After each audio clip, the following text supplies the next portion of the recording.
2025 முதல் நடைமுறையாகும் புதிய தடை வெளியான அறிவிப்பு.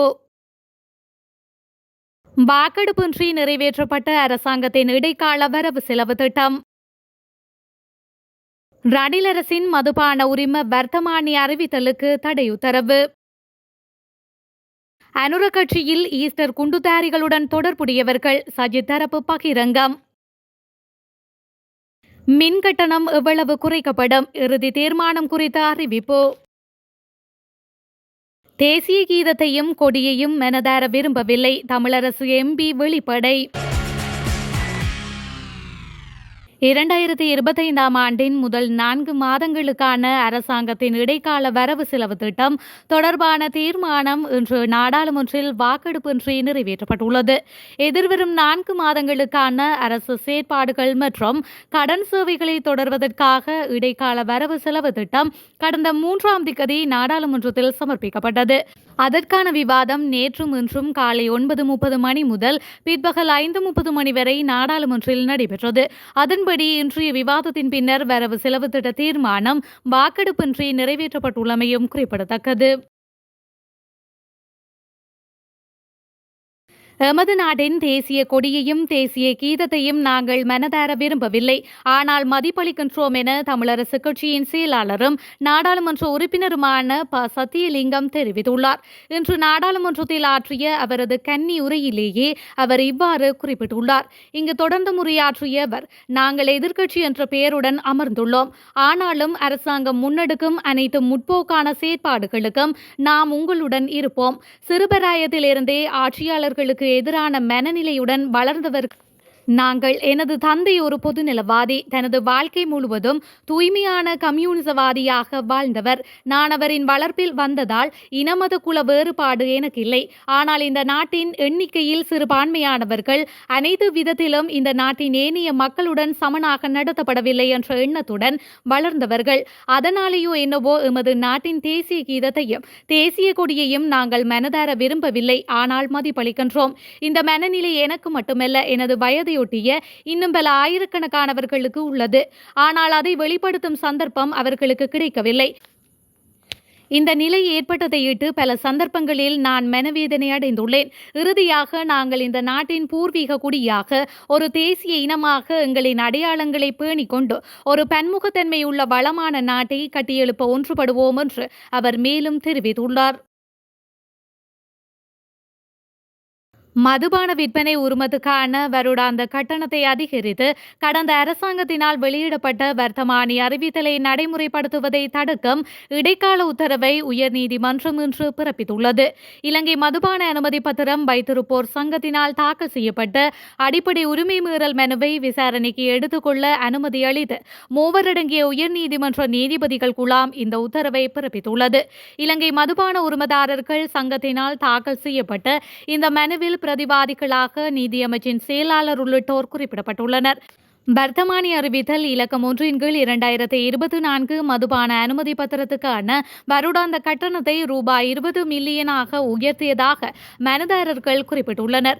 வருடாந்த உரிம கட்டண உயர்வினால் தமக்கு பாரிய அநீதி ஏற்பட்டுள்ளதாகவும் தமது அடிப்படை மனித உரிமைகள் மீறப்பட்டுள்ளதாகவும் கோரியே அவர்கள் இந்த மனுவை தாக்கல் செய்துள்ளனர். மேலும் 2017ஆம் ஆண்டு வெளியிடப்பட்ட வர்த்தமானி அறிவித்தலின் பிரகாரம் உரிம கட்டணத்தை அறவிட உத்தரவிட வேண்டும் எனவும் மனுவில் கூறப்பட்டுள்ளது. மின் கட்டணம் எவ்வளவு குறைக்கப்படும் என்பது தொடர்பில் இறுதி கணிப்புகள் மேற்கொள்ளப்பட உள்ளதாக இலங்கை மின்சார சபை தெரிவித்துள்ளது. மின்சார கட்டணத்தை குறைப்பதற்கான திருத்தப்பட்ட பிரேரணையை இன்று பொது பயன்பாடு ஆணைக்குழுவிடம் சமர்ப்பிக்க உள்ளதாக அந்த சபை தெரிவித்துள்ளது. மேலும் திருத்தப்பட்ட முன்மொழிவை பொது பயன்பாடுகள் ஆணைக்குழுவிடம் சமர்ப்பித்த பின்னர் அடுத்த கட்ட நடவடிக்கை எடுக்கப்படும் என தெரிவிக்கப்பட்டுள்ளது. முன்னதாக இந்த வருடம் மின் கட்டண திருத்தம் மேற்கொள்ளப்பட மாட்டாது என பொது பயன்பாடுகள் ஆணைக்குழுவின் தொடர்பாடல் பணிப்பாளர் ஜெயநாத் கேரத் தெரிவித்திருந்தார். இலங்கை மின்சார சபையினால் மின்சார கட்டண திருத்தம் தொடர்பான முன்மொழிவுகளை சமர்ப்பிப்பதில் ஏற்பட்ட தாமதமே இதற்கு காரணம் எனவும் கூறியிருந்தார். அத்துடன் மின்கட்டண திருத்தம் அடுத்த வருடம் வரை ஒத்திவைக்கப்படுவதாகவும் தெரிவித்தார். மின்கட்டண திருத்தம் தொடர்பான முன்மொழிவுகள் இலங்கை மின்சார சபையினால் கடந்த செப்டம்பர் மாத இறுதியில் பொது பயன்பாடுகள் ஆணைக்குழுவிடம் சமர்ப்பிக்கப்பட்டுள்ளது. இதேவேளை நவம்பர் 22ஆம் தேதி வரை கால அவகாசம் வழங்குமாறு மின்சார சபை கோரியிருந்ததாகவும் அவர் கூறியிருந்தார். இந்த நிலையில் டிசம்பர் மாதம் 6ஆம் தேதி வரை இலங்கை மின்சார சபைக்கு கால அவகாசம் வழங்க பொது பயன்பாடுகள் ஆணைக்குழு திட்டமிட்டிருந்தமையும் குறிப்பிடத்தக்க விடயமாகும். அரசாங்க கணக்குகள் பற்றிய கோபா குழுவின் தலைவர் பதவியை எதிர்க்கட்சிக்கு வழங்க தீர்மானிக்கப்பட்டுள்ளதாக சபை தலைவர் அமைச்சர் பிமல் ரத்நாயக்க தெரிவித்துள்ளார்.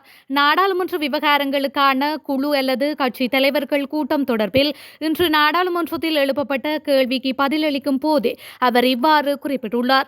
இதுகுறித்து பிமல் ரத்நாயக்க மேலும் தெரிவிக்கையில், அரசாங்க கணக்குகள் பற்றிய குழுவின் தலைவர் பதவியை எதிர்க்கட்சிகளுக்கு வழங்க முடிவு செய்துள்ளோம். நீங்கள் அதை கேட்கவில்லை. அதேபோன்று அரசாங்க கணக்குகள் பற்றிய குழுவின் உறுப்பினர்களின் எண்ணிக்கை அதிகரிக்கப்பட்டுள்ளது. இதேவேளை இன்று காலை நாடாளுமன்ற நடவடிக்கைகள் ஆரம்பிக்கப்பட்ட போது துறைசார் குழுவை நியமிப்பதற்கு ஜனவரி 31ஆம் தேதி வரை கால அவகாசம் வழங்கப்பட்டுள்ளதாக சபைத் தலைவர் குறிப்பிட்டுள்ளார். அத்துடன் நிதிக்குழு நியமனம் தொடர்பில் இன்று பிற்பகல் தீர்மானம் எடுக்கப்பட உள்ளதாகவும் பாதுகாப்பு அமைச்சு, நிதி திட்டமிடல் மற்றும் பொருளாதார அபிவிருத்தி அமைச்சு, டிஜிட்டல் பொருளாதார அமைச்சு உள்ளிட்ட 24 அமைச்சு ஆலோசனை குழுக்கள் நியமிக்கப்பட வேண்டும் எனவும் அவர் தெரிவித்துள்ளமை குறிப்பிடத்தக்கது.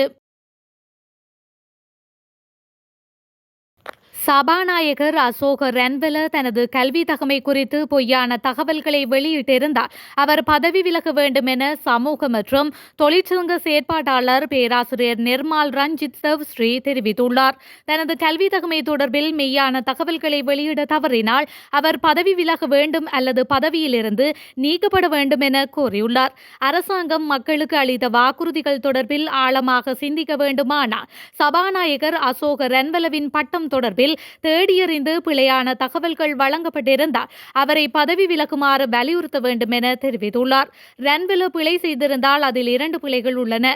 இல்லாத பட்டம் ஒன்று இருப்பதாக மக்களிடம் கூறியமை மற்றும் பொய்யான கல்வி தகமையை காண்பித்து முக்கிய பதவியொன்றை வகிக்க முடியும் என கருதியமை ஆகிய 2 பிழைகளை செய்துள்ளார் என குற்றம் சுமத்தியுள்ளார். நிர்மால் ரஞ்சித் தேவ்ஸ்ரீ கடந்த காலங்களில் தேசிய மக்கள் சக்திக்காக மக்கள் மத்தியில் பிரசாரத்தில் ஈடுபட்டார் என்பதும் குறிப்பிடத்தக்கது.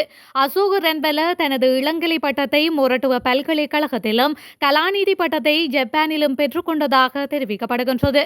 இவ்வாறான ஓர் பின்னணியில் சபாநாயகர் அசோக ரன்வெலவின் கல்வி தகமை குறித்து கேள்வி எழுப்பப்பட்டுள்ளமையும் குறிப்பிடத்தக்கது.